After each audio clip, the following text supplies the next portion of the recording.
Hawks. Now, guys, we are almost a month away from the NBA draft. And, guys, I got to get into it with you guys because we have a shocking report.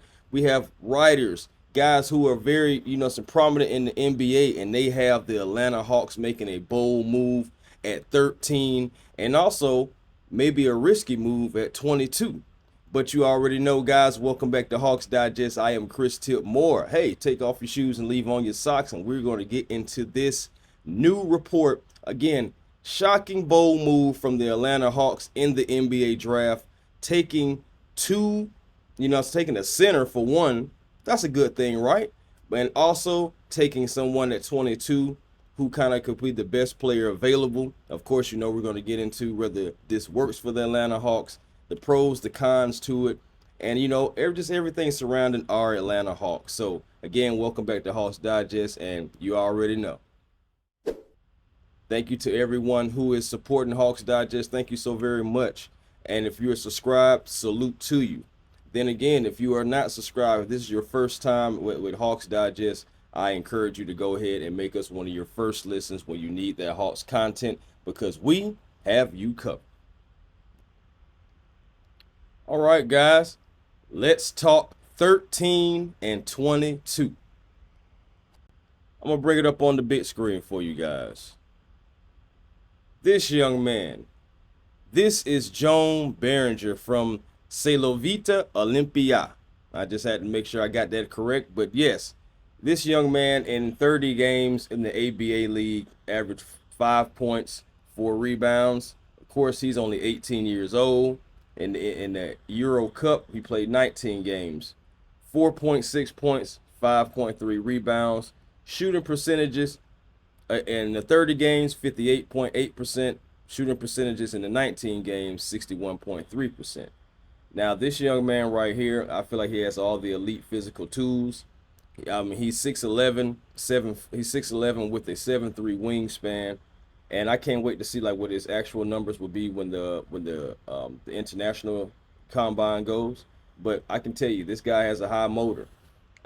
He plays relentless, especially he excels in transition, something that the Atlanta Hawks do. Of course, we won the top teams in pace last year, so this guy really kind of fits that mold. He hustle, he's on the boards, has rebounding ability because he anticipates well. That's something that Dennis Rodman used to do very well as well. Just used to be able to anticipate where the ball is going to be going after it hits the rim. That's something that he does pretty well. Not calling him Dennis Rodman at all. Just saying as far as when it comes to locating the ball, he's able to do that with anticipation. Defensive potential. I also got to say that that I believe that he is a rim protector and he can guard multiple positions. He really can, as far as with the guards and all that stuff like that. If there is anything that I would feel like he needs to improve on, of course, it would be his offensive skill set. Right now, he's kind of like a rim runner, so he can get to the rim and everything. He needs a reliable mid-range and add maybe a three-point shot for spacing, and then he'll be good to go in that regard. Sometimes I know he will overcommit. I mean, of course, he's young, though. He's only 18. I can't really jump on Joan too bad because he's only 18. He's still learning, and he only picked up basketball in 2021. So he is starting to, get the game down. Now, as far as us and our development goes, I believe he has the physical attributes and defensive potential that could actually complement Trae Young, the team's existing core. I mean, Jalen Johnson, Zaccharie Risacher, Dyson Daniels, everybody. Because if this guy can come in and just plug in, as far as when it goes to switching, he can be able to help with that. He's developmental though. This is a project. I don't think this is a guy that you bring in at 13. This is why it's so shocking to me because even though Joan Beringer from Civita Olympia is great, it's development. It's a development thing. I think this young man would have to go down to College Park. So for me, I would like to choose him at 22. If he's there at 22, I feel like that's a better bet. This would be a shocking and bold move to take him at 13, knowing that he is a project. and I want to add some context to it as well. Now this is an article from Jeremy Woo and Jonathan Givory. Like those guys are NBA scouts. They're some of the best in the business, and this is just some of their opinions about it. They come about talking about Joan Beringer. It said with the first of two first round picks, taking a swing on a high upside prospect such as Beringer would make sense, especially with the starting center Clint Capela entering free agency. Beringer, 18, has been surprisingly impactful for Savita, and this season he led the ABA league with the blocks percentage.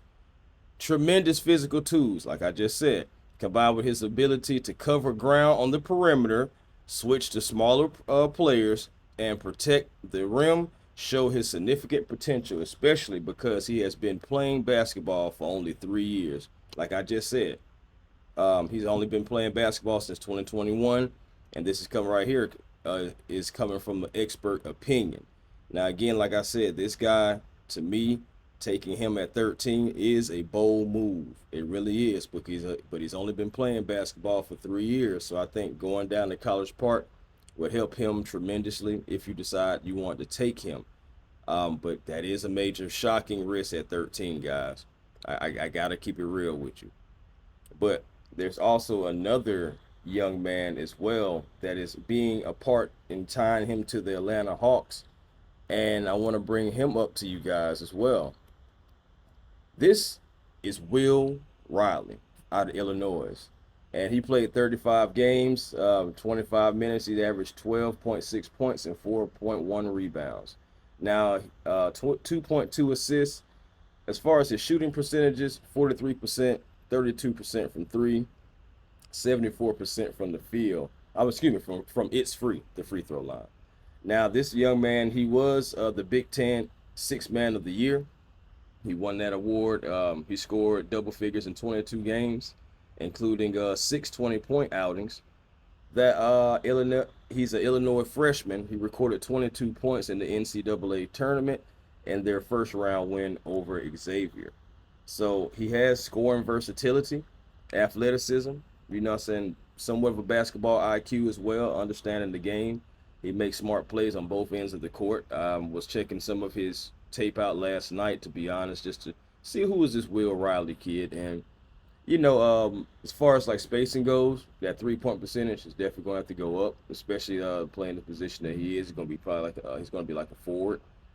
Um, Also, just add a little strength. I'm not saying he's bad on defense. It's just like, of course, he's slim.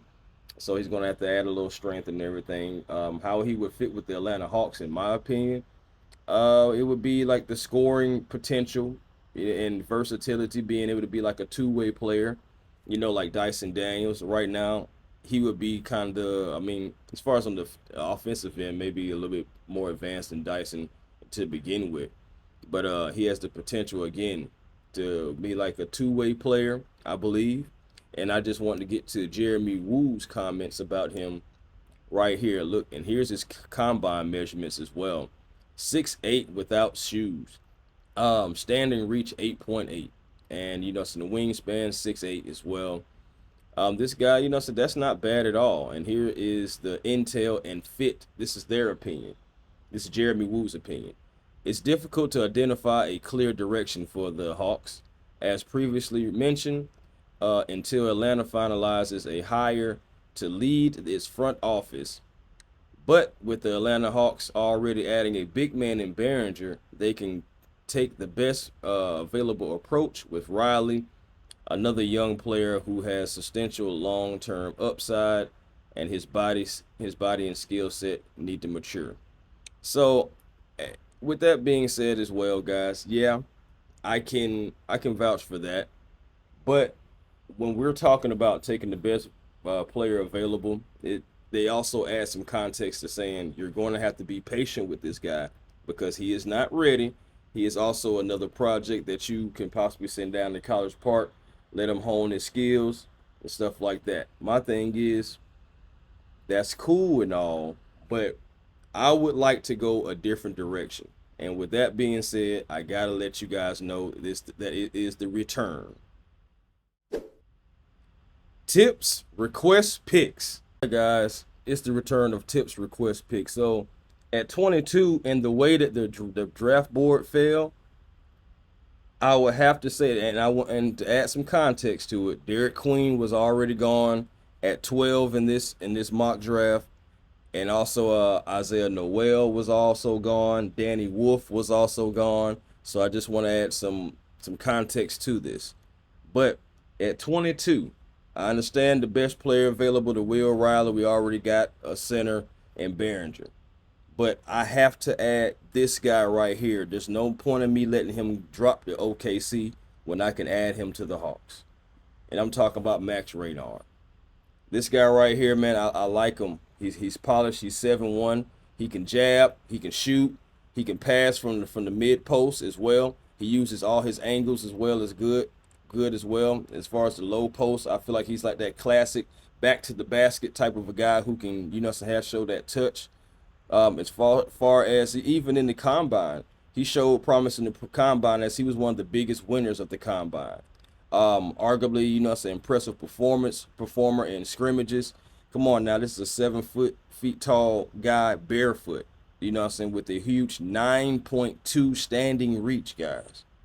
His ability to stretch the floor is uncanny, and it's valuable in today's NBA.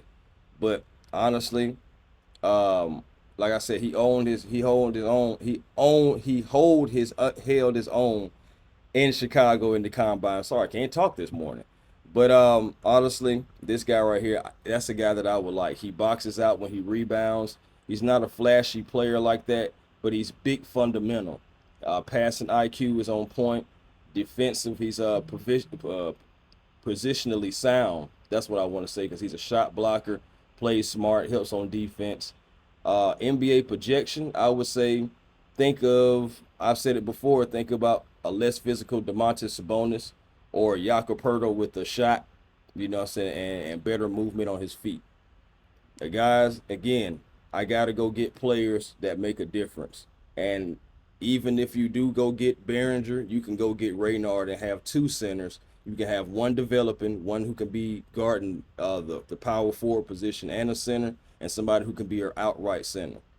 Why not, we got wings, we got dudes that can possibly come up for the Atlanta Hawks. We still have Daquan Plowden. We don't know where he's going to be. A few other guys down in College Park that's still down there that we drafted before.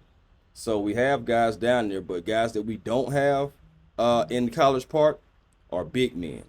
So if you have to send a big man down to College Park and everything to help with development, you can do that. And you can also just take two big men in the draft, get Onyeka Okongwu some help in that front court, and also some depth up there in that front court. And I feel like it'll be better for the Atlanta Hawks. But guys, let me know your thoughts. Let me know about what you think about Joan Beringer, what you think about Will Riley, and of course Max Raynard. So let me know. Guys, peace and blessings to you all. I'll holler the next go round. Peace.